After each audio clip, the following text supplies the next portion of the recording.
Hey guys, Ed from Paranormal Inc. Ohio here, back at it again with another podcast episode. I am on location right now inside of some trails that is supposedly haunted. And I am freaking out. Even though it's like kind of daytime, it is really, really, really creepy out here. I'm sitting in front of something what looked like to be where people would get hung. I don't know what it is. If you go to paranormalinkohio.com, it'll be on the website. I don't know what it is, but there's an electrical box next to it. So I really don't know what the heck that is. And there's like abandoned trailers out here. Go to paranormalinkohio.com and check it out on there. I'll have it on the pages on that. But anyways, today's podcast episode is about the haunted Hinsdale House. This place, guys, is super, super haunted. And I'm going to tell you just some things about it. And remember, I get all my research online and through books. I write it down as my notes, and then I read my notes to you guys. So we're just going to go ahead and jump in and get started. So let me find my notes. All right, the religious studies class. I started on the wrong page, guys. Here we go. Standing in the classroom stood one of the St. Bonaventure University friars, appearing rather unassuming and quite quirky.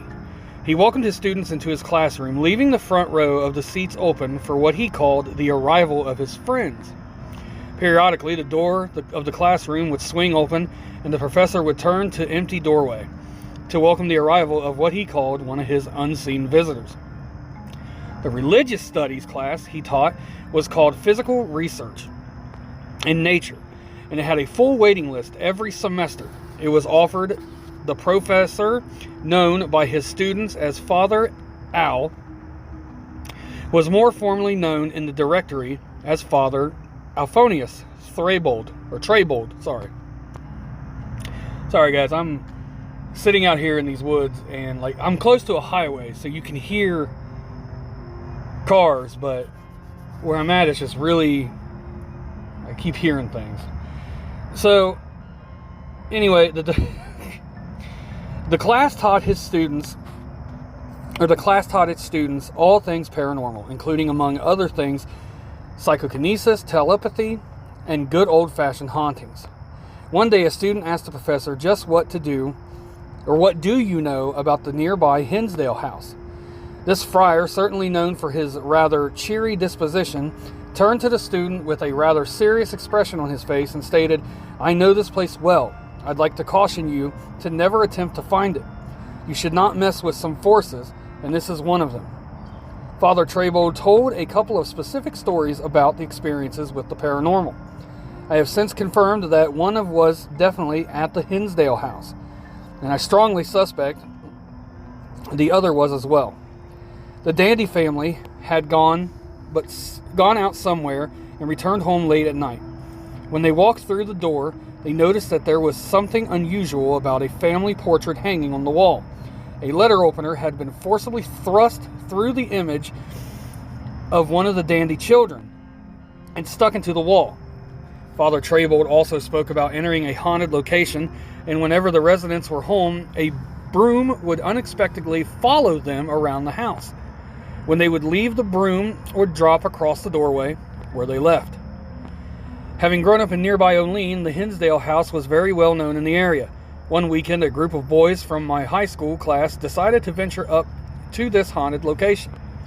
When they returned shaken to the school the following Monday, the group had made a pact not to talk about what had happened, but did report they totaled their car on McMahon Road due to forces they acknowledged were not from this world. Beyond its reputation, I think I'm seeing things. All right. Anyways, beyond its reputation among those living in New York's southern tier, the Hinsdale House gained national attention when it was featured in Clara Miller Dandy's books, Echoes of a Haunting and Echoes of a Haunting Revisited. Subsequent books written about this include Paul J. Kenyon's book, You Know They're Here, and Daniel Klass's book, Hinsdale House, An American Haunting. Paranormal teams have filmed their investigations inside the Hinsdale House, and it has been featured on shows such as A Haunting, Dark Forest, Paranormal Lockdowns, Hinsdale House, Hinsdale Haunted House, The Phantom Tour, The 13 Most Haunted Places in Western New York, and 2 Amazon Prime videos, The Ghost Finders and Hinsdale Archives. The Hinsdale House was also featured on the Travel Channel's Most Terrifying Places in America. The Hinsdale House first gained notoriety in the 1970s when Phil and Claire Dandy purchased this 2-story, 3-bedroom home situated on 7.5 acres of land. Not only is this home an epicenter of paranormal activity, but so is the surrounding land. Strange occurrences include inexplicable burns appearing on the Dandy's skin, Gregorian chanting in the woods, bizarre supernatural dismantling of the bricks in the attic's fireplace, and a ghost car that mysteriously appears and has unexpectedly run those who pass by off the road. Modern-day ghost enthusiasts often call the cleansing of a house an exorcism, but in truth, the term exorcism refers to the religious evocation and expulsion of a demon that was possessed an individual. The 1974 cleansing of the house was completed by none other than the quirky Father Trable. The Dandy House has the makings of an contemporary horror film. During the mid-1980s, several St. Bonaventure students did indeed go to the abandoned home and broke in, taking a brick from this house's dismantled fireplace as a souvenir. These students were then plagued with mysterious illnesses. One even died in an accident when he mysteriously veered off the road and hit a tree. As a student in the 80s of Father Trable's paranormal class, I can't help but wonder if the student who asked Father the question failed to heed this advice and went to investigate the house anyway, said someone from Father Trable's class in the 1980s. He goes on to say, did he take a brick and was he the one who died in that fatal accident? Furthermore, he continues to say, I can't help but ask myself just what caused my fellow high school classmates to total their car that weekend. They went on their investigation. The Hinsdale House has since been purchased by Daniel Klaus, who is restoring the house as a paranormal research center. After several decades of decay, once previous owners abandoned the building, Klaus frequently offers tours including overnight paranormal investigations.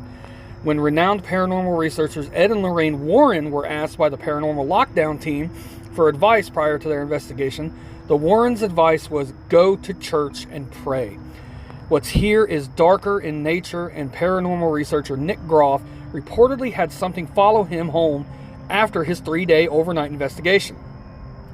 This location has been converted into a haunted research center and museum. I've been to many haunted locations, but this is one I will never go to.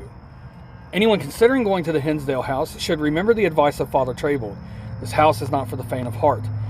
He may not want to go to the house of Hinsdale, but I do. I want to go there. I want to investigate this place. This place sounds amazing. See, I thought I saw something again, guys. Okay, sorry, guys. I thought I would spice up tonight's podcast by being in a haunted location and filming the podcast, and it is really freaky out here. So, anyways, I want to go to the Hinsdale House. I want to check it out. I really, really do. I've been on lots of investigations all over the country, and I just want to check out this place. I think this place sounds awesome. And, while I'm up there, I could, check out other places around there, Letchworth Village, things in that nature. So I hope you guys enjoyed tonight's episode on the Hinsdale Haunted House. I thank you guys so very much for the love and support that you give to Paranormal Inc. Ohio. Please go to paranormalincohio.com. Check out the pictures of this place I'm going to put on there today. And I hope you guys enjoyed the episode. Thank you so very much. And I'll talk to you guys later. Bye, everyone.